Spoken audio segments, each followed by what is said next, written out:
कौन सा काम है? खान साहब मैं जिन हूँ जिन। मेरे साथ बहुत बड़ा जुल्म हुआ है। मैं कब्रिस्तान पे रहता हूँ। कल रात 3 लाख मेरा बिजली का बिल आया है। वापडा के दफ्तर में लेकर गया, वो कह रहे हैं पीटीआई की हुकूमत है, बिजली मांगी कर दिए खान साहब ने।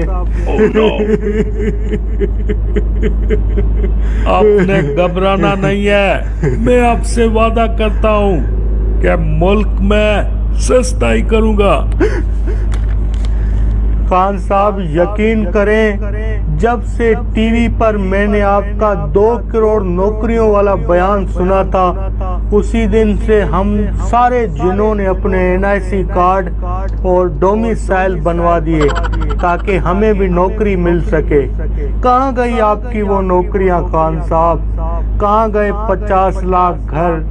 कहाँ गए वो अपने वादे नया पाकिस्तान? कहाँ गया खान साहब?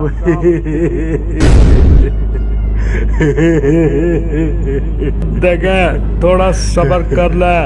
मैं इतनी नौकरियां दूंगा, यहाँ पे स्वीपर के पास भी 18 ग्रेड की नौकरी होगी। वो अपनी प्राडो गाड़ी पे शहर के गटर साफ करने आएगा। No no no no